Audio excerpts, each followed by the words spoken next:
Hey, it's Jarrett. So it's August 25th, 2020, and I'm here doing my photojournal again. Yeah,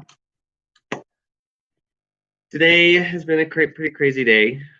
Um, I went to the YCC to report some sexual abuse from when I was under 18 by a couple of men. I'm 36 now. uh,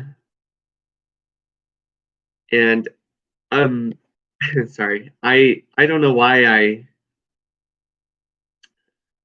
have taken this long. I guess I just well, I buried it and then it would come up every once in a while and I just bury it again and uh, anyways, I did an intake and then the advocate uh, got a notification that someone she'd recently come in contact with had gotten COVID. So she had to call short before we called the police department to file a report. So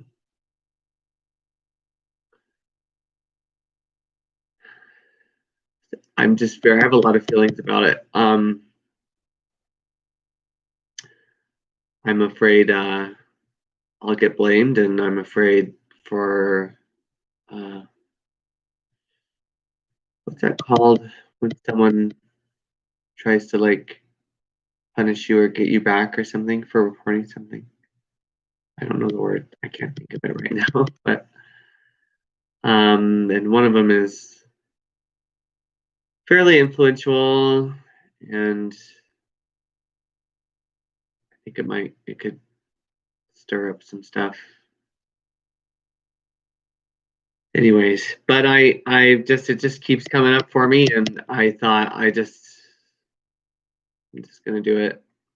Maybe nothing will even come of it, but anyways, so that happened today, and other than that, just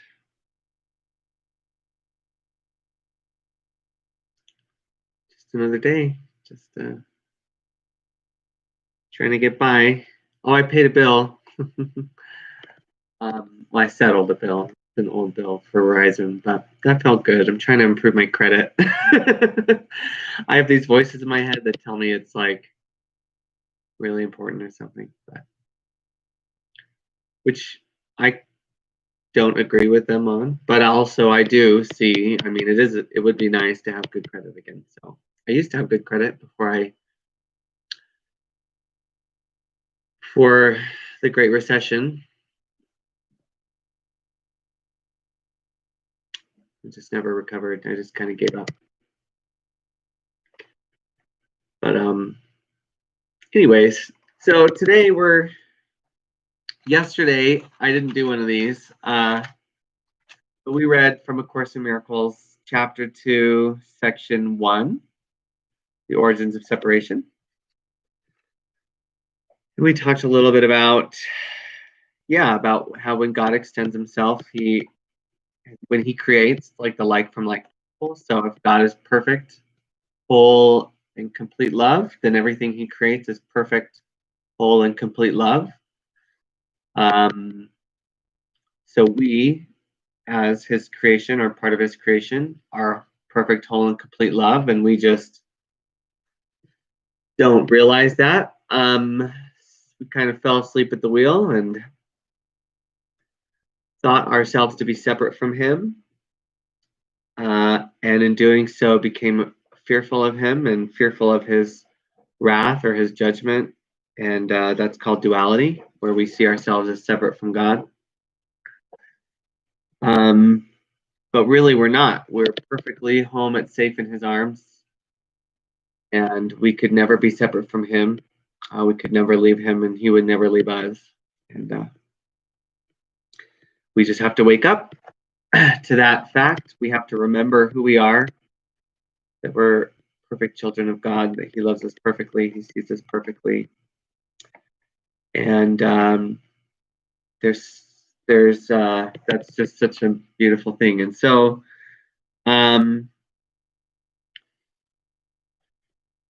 just like Him, we're extensions of Him, and so He's creative, and so we're creative. We're inherently creative, and so we have the power to create.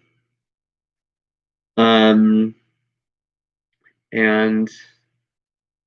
I'm of the personal school of thought that what we create should be in perfect alignment with His creation. That it might be, once it's brought into alignment with what He creates, which is perfect, whole, and complete love, which is governed by the laws of eternity, divine principles, rather than the laws of this universe. As we bring our creation in line with His, that the laws of this universe are transcended and replaced by the laws that govern eternity, in which anything is possible. We're truly limitless, and our power to create is also limitless. And that right here, right now, we can start making that decision. We can do it in our own lives. We can do it by letting go of all of our grievances, by practicing forgiveness, by trying to see each other and the world and through the lens of Christ, and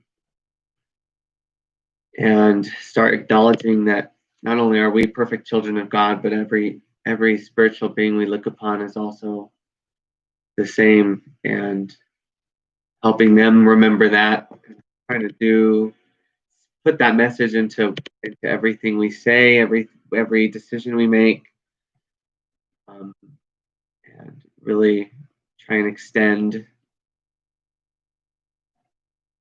the love of Christ and the love of God to every single one of our brothers and sisters,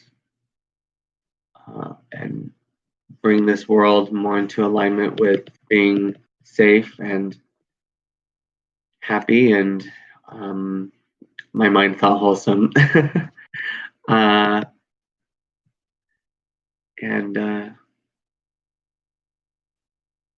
loving, caring, gentle, guiding, forgiving, providing, helpful, patient, all those things. So anyways, but in the seeming absence of the world doing that, we can always just do that ourselves. And so it can be hard. Maybe our job doesn't allow us to do that, or we're just so used to a certain way of doing things, or we grew up in a family where, hey, if you do this, then do this, and this, and good luck. And a world where suicide happens every day and people disappear and hardly anyone notices, and we daily watch each other fall into darkness or despair and hopelessness and just walk on by. We all do it. So it's hard. You're so used to that, to start practicing doing something different. Keep reminding yourself of that decision. And then you go off on autopilot and you start doing something and you're like, oh shit, like I just did that again. I don't want to be that person anymore. But it's so easy because everyone does it. So just keep trying to not get down on yourself. You got to forgive yourself. I mean, that's part of what this is all about, is forgiveness. So even when we make those mistakes, not allowing ourselves to be shamed or feel guilty about it, just keep reaffirming that decision and catching ourselves. And really helpful when we can join together and help each other do that. So I don't know if anyone's ever going to watch this, but if you're out there and you want to do that, just hit me up. I'll try and help you, and if you can help me. But we're creative, so it's really exciting that we have the power of creation, and the creation is on our side. I was thinking today, we have to remember that life is good, the universe is on our side, and God will never leave us. And that helps.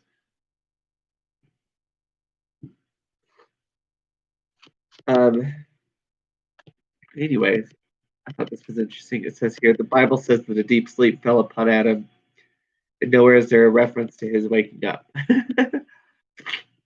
Like, yeah, it's commonly said that this is all a dream. Some call it an illusion. Some call it hell. I put in my journal the other day that, because the thought behind it is anything that's not heaven is hell, right? So this isn't heaven, and so it's hell. But it's not hell as our fearful mind, which just can get more and more crazy in its fear, has really thought up hell to be. So if you want to look at it that way, we're pretty lucky, right? This hell isn't so bad, or at least it doesn't seem to be, at least not for most of us. Although I would hope that we could extend even just that very modest, safe existence to every person that lives here, because it is a living hell for some people. It's not a burning one, but it's a living one. But most of us, we're pretty lucky, even though this isn't heaven. But yes, people call this hell, and I wrote in my journal that I like to call it celestial kingdom in training. To put a better spin on it, make it a little more positive. We're just here learning. We're training our minds to think differently, to see differently. We're learning how to make better decisions. We're learning how to forgive, let go. We're learning how to allow, to have faith, and to stop judging one another. So we're learning all these things. We're unlearning a lot of things. We're unlearning judgment. We're unlearning separation. We're unlearning division and anger and resentment and guilt. So we're very much in training here for our eternal existence, which is safe at home in Heavenly Father's arms, and we can even bring this existence into alignment with eternity and have a really become part of the kingdom. So anyways, but yeah, so it says here Adam fell into a deep sleep, or I'm sorry, a deep sleep fell upon him, and nowhere is there reference to his waking up. So I think that we're here in this process. We're here in 2020, and we're starting to wake up. We're waking up. And you hear that a lot sometimes in popular media and other references about awakening or waking up, or woke up like this.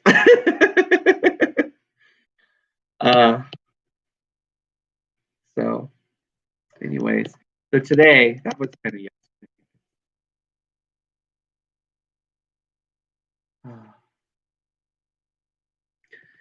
Today is section 2 from chapter 2, and it's called The Atonement as Defense. So we're going to read. You can do anything I ask. I have asked you to perform miracles, and have made it clear that miracles are natural, corrective, healing, and universal. There's nothing they cannot do, but they cannot be performed in the spirit of doubt or fear. When you are afraid of anything, you are acknowledging its power to hurt you. Remember that where your heart is, there is your treasure also. You believe in what you value. If you are afraid, you are valuing wrongly. Your understanding will then inevitably value wrongly. And by endowing all thoughts with equal power, will inevitably destroy peace. That is why the Bible speaks of the peace of God, which passeth understanding. This peace is totally incapable of being shaken by errors of any kind. It denies the ability of anything not of God to affect you. This is the proper use of denial. It is not used to hide anything, but to correct error. It brings all error into the light. Since error and darkness are the same, it corrects error automatically. True denial is a powerful protective device. You can and should deny any belief that error can hurt you. This kind of denial is not a concealment, but a correction. Your right mind depends on it. Denial of error is a strong defense of truth, but denial of truth results in miscreation, the projections of the ego. In the service of the right mind, the denial of error frees the mind and reestablishes the freedom of the will.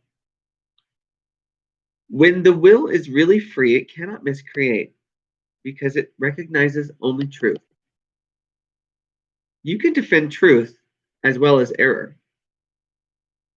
The means are easier to understand after the value of the goal is firmly established. It is a question of what it is for. Everyone defends his treasure, and you will do so automatically. The real questions are, what do you treasure? And how much do you treasure it? Once you have learned to consider these questions and to bring them into all your actions, you will have little difficulty in clarifying the means. The means are available whenever you ask. You can, however, save time if you do not protract this step unduly. The correct focus will shorten it immeasurably. The atonement is the only defense that cannot be used destructively because it is not a device you made. The atonement principle was in effect long before the atonement began. The principle was love, and the atonement was an act of love. Acts were not necessary before the separation because belief in space and time did not exist. It was only after the separation that the atonement and the conditions necessary for its fulfillment were planned. Then a defense so splendid was needed that it could not be misused, although it could be refused. Refusal could not, however, turn it into a weapon of attack, which is the inherent characteristic of other defenses. The atonement thus becomes the only defense that is not a two-edged sword. It can only heal. The atonement was built into the space-time belief to set a limit on the need for the belief itself, and ultimately to make learning complete. The atonement is the final lesson.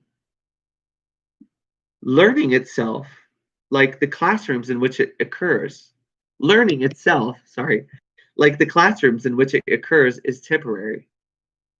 The ability to learn has no value when change is no longer necessary. The eternally creative have nothing to learn. You can learn to improve your perceptions and can become a better and better learner. This will bring you into closer and closer accord with the sonship. But the sonship itself is a perfect creation, and perfection is not a matter of degree. Only while there is a belief in differences is learning meaningful. Evolution is a process in which you seem to proceed from one degree to the next. You correct your previous missteps by stepping forward. This process is actually incomprehensible in temporal terms. Because you return as you go forward. The atonement is the device by which you can free yourself from the past as you go ahead. It undoes your past errors, thus making it unnecessary for you to keep retracing your steps without advancing to your return. In this sense, the atonement saves time, but like the miracle it serves, there is need for time. But the atonement as a completed plan has a unique relationship to time. Until the atonement is complete, its various phases will proceed in time. But the whole atonement stands at time's end. At that point, the bridge of return has been built. The atonement is a total commitment. You may still think this is associated with loss, a mistake all the separated sons of God make in one way or another. It is hard to believe a defense that cannot attack is the best defense. This is what is meant by the meek shall inherit the earth. They will literally take it over because of their strength. A two-way defense is inherently weak precisely because it has two edges and can be turned against you very unexpectedly. This possibility cannot be controlled except by miracles. The miracle turns the defense of atonement to your real protection.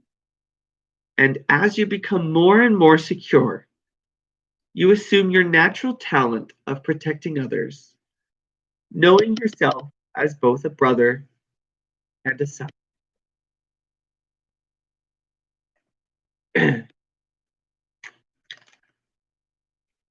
Of course, you could also be a sister and a daughter.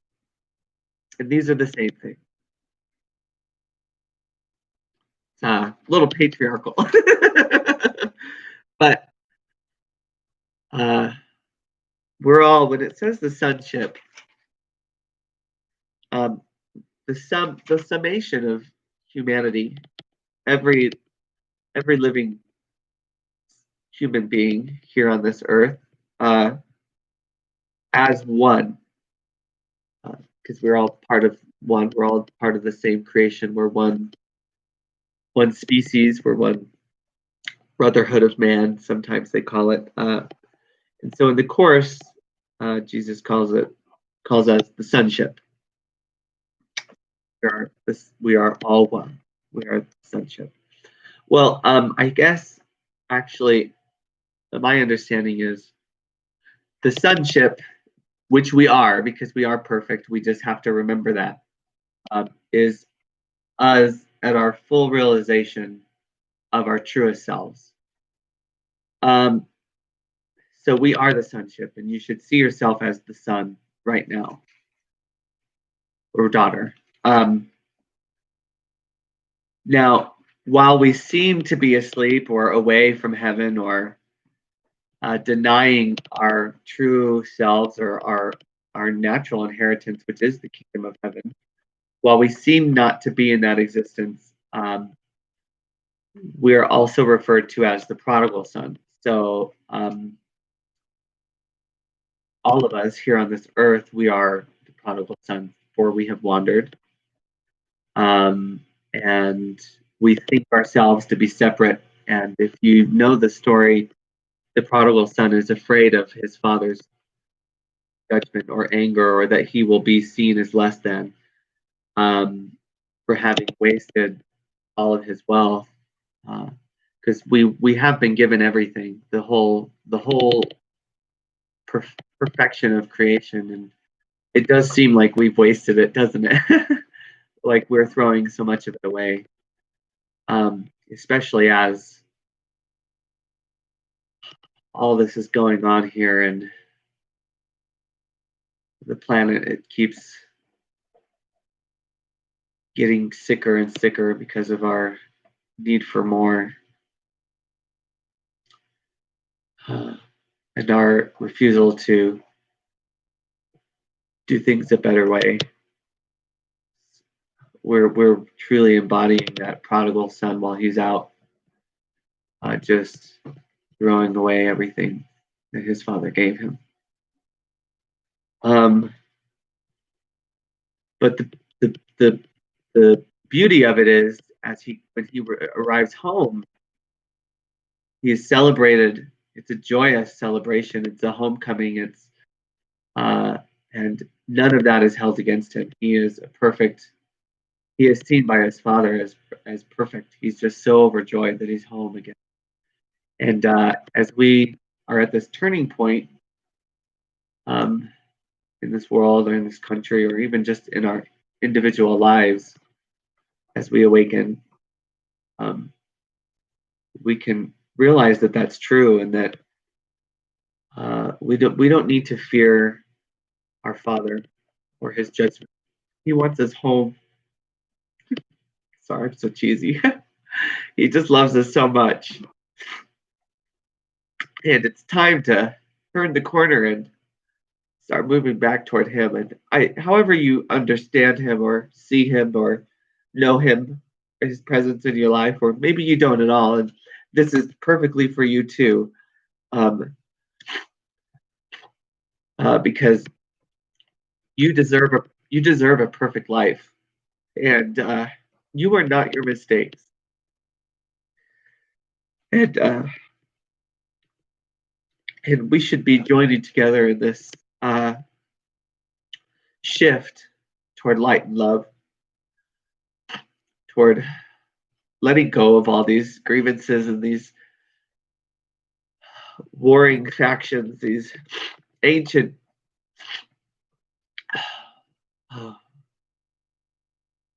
rivalries and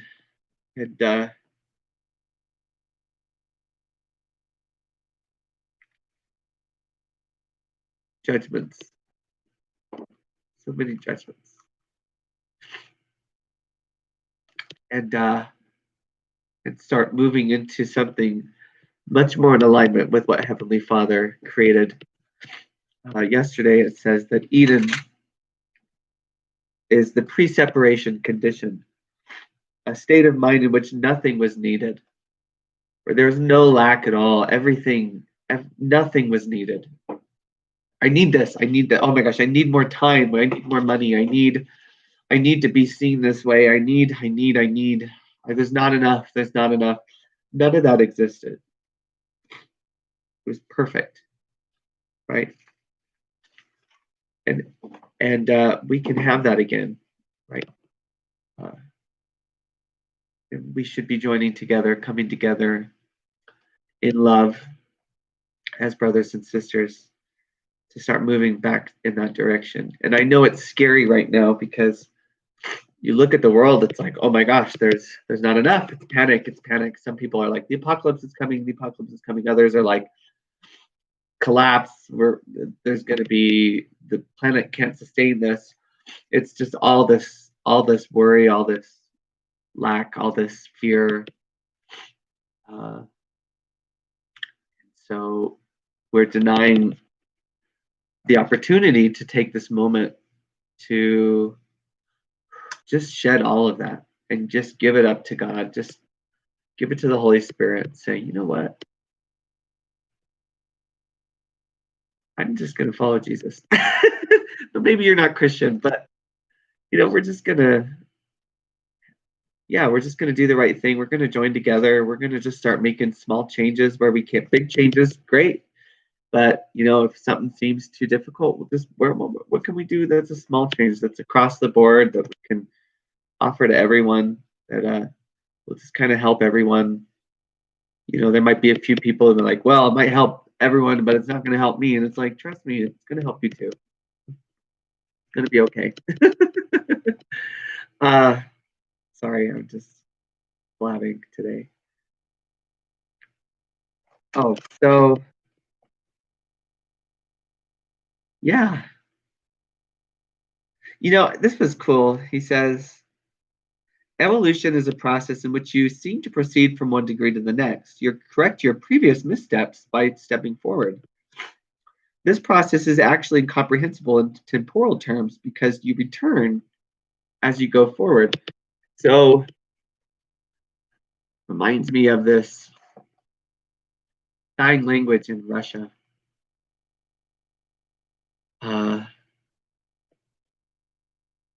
Where the word for, I'm going to get it wrong. I have it. I don't know if it's on my, it's called Tuvan.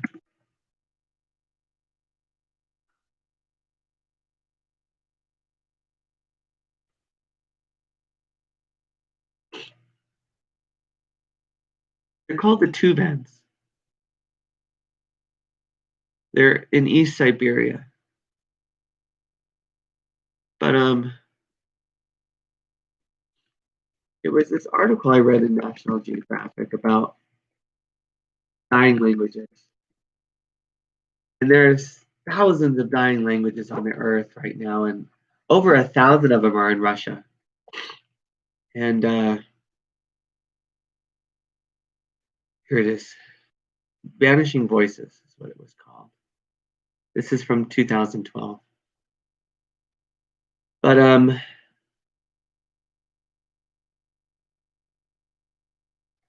the word, it made me think of this. Oh, okay. Well, it's only for subscribers. So I have to subscribe to National Geographic. So stay tuned and I will have this word for you and we'll come back to this. But basically, the gist of it is the word, the way they see it is to look to the future is to look to your past. And to look to your past is to see your future. And I think that's a little bit what Jesus suggests here. Because we return as we go forward. Now, I don't think that means that we're going to end up living in the 1400s again or something. Maybe, who knows if we're called there, right? But I just think it means we're returning to this state of innocence, to the garden, or that the kingdom cometh, right? And this isn't like a scary thing if you're atheist or anything, because the kingdom is for all of God's children, and you're not going to be forced to like do this or that or whatever. No. I think it all makes sense as it unfolds and as everything is revealed unto us. But and of course, we just grow and change and transform in that whole process too. So I don't think it's something that people should resist or push back against. I think we should just go, okay, well, yeah, I mean, these are all good things to be doing, to be forgiving and to be gentle and loving and caring and guiding, and to really live up to the ideals of this country: equality, liberty, justice, happiness, to really perfectly embody those ideals. It's like these are all yeses for any person that is of sound mind, that's in their right mind, and then just have faith that these are all the right things to do, and just keep doing them and see what happens. Send that message out to the world and, well, to our fellow citizens, to everybody here, to the world, to the beyond, to the universe, to God. Just say, hey, we're doing this. And just watch the blessings kind of arrive, unfold, appear, awaken, come into remembrance, be seen and felt and heard and smelled, someone says. So, anyways, this is embarrassing, but I'm glad I'm doing it. So, that's it. That's all I got for you. We're at 35 minutes. That's usually what it takes. So, I love you. Thank you. And I'll see you tomorrow for section 3, the altar of God. And that word. Okay, bye. Thanks so much.